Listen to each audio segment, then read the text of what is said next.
안녕하십니까? 교회 용어 시간입니다. 오늘은 옛사람과 새사람에 대해서 생각해 보려고 합니다. 옛사람이란 무엇입니까? 이는 그리스도 안에서 새 생활을 하기 이전의 사람을 말합니다. 헬라어 원문에는 현재 분사가 사용되고 있어서 망해가고 있는 사람이라는 뜻을 가집니다. 쉽게 말해서 옛사람은 예수님을 믿기 전의 사람입니다. 죄를 짓고 영이 죽어서 하나님을 떠나 육신의 욕망을 따라 마귀의 지배를 받으며 살고 있는 사람입니다. 디모데후서 3장 1에서 5절, 로마서 1장 24절에서 31절, 갈라디아서 5장 19절에서 21절은 이러한 옛사람의 속성을 열거하고 있습니다. 디모데후서에 설명된 옛사람은 먼저 이기적인 사람입니다. 돈이 최고인 사람이고요. 교만한 사람입니다. 남을 비방하고 다니는 사람이고요. 부모를 거역하는 사람입니다. 또 감사할 줄 모르는 사람, 거룩하지 않은 사람, 무정한 사람, 원한을 품고 사는 사람, 남을 모함하는 사람, 절제 못하는 사람, 포악한 사람, 배신하는 사람, 자만하는 사람, 쾌락에 빠져 사는 사람, 경건의 능력을 부정하는 사람, 또 속이는 사람, 적어도 17가지가 언급되어 있습니다. 로마서 1장 24절에서 31절은 옛사람에 대해서 어떻게 설명을 할까요? 우상 숭배하는 사람, 동성애자, 불의한 행동을 하는 자, 악의를 가진 자, 시기하는 자, 살인한 자, 다투는 자, 사기치는 자, 수근수근 남을 헐뜯는 자, 악을 도모하는 자, 그가 바로 옛사람이라고 표현합니다. 예수님을 믿고 거듭나기 전에 우리는 여기에 있는 내용들 외에도 어쩌면 많은 죄악된 모습을 가지고 있었을지 모릅니다. 그러나 예수님을 믿고 나서 우리는 헌옷을 입고 새 옷을 입은 것처럼 사람이 달라지기 시작했던 것입니다.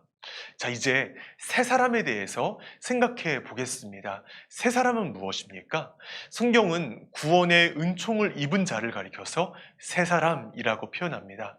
새 사람이란 예수님으로 인해 다시 태어난 사람입니다. 다시 말하면 새 사람은 하나님이 예수 안에서 이루신 구속 사역을 통해 옛사람은 죽고 다시 태어난 인생, 진리 가운데 거듭난 인생을 가리킵니다.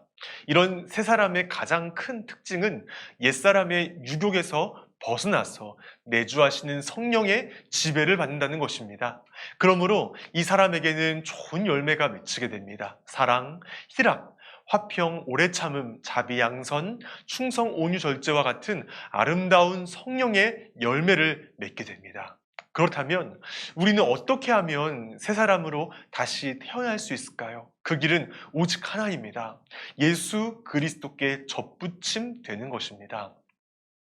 요한복음 15장 5절에 나는 포도나무요 너희는 가지니 저가 내 안에 내가 저 안에 있으면 이 사람은 과실을 많이 맺나니 나를 떠나서는 너희가 아무것도 할 수 없음이라 말씀하셨습니다.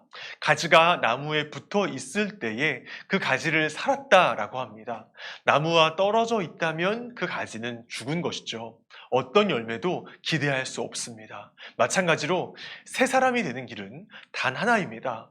포도나무 되시는 예수님께 붙어 있는 가지가 되는 것입니다. 그리고 이렇게 예수님께 붙어서 과실을 많이 맺는 가지가 되는 그 방법은 오직 하나, 믿음뿐입니다. 바로 이 믿음을 저와 여러분에게 주시기 위해서 성령님께서는 지금도 역사하고 계시는 것이죠. 사실 우리가 가지고 있는 믿음은 나에게서 시작된 믿음이 아닙니다. 성령님께서 우리에게 선물로 주신 것입니다. 그 믿음을 통해서 우리는 예수님께 접붙임 받을 수 있었고, 그때 비로소 하나님으로부터 오는 신령한 은혜를 넘치도록 공급받게 된 것입니다. 풍성한 삶, 회복과 치유와 기쁨이 넘치는 삶이 되는 것이었습니다. 포도나무 가지가 포도나무로부터 분리되어 있다면 그 가지는 결코 열매를 맺지 못합니다. 마찬가지로 옛사람에게서는 새사람의 열매를 결코 기대할 수 없습니다.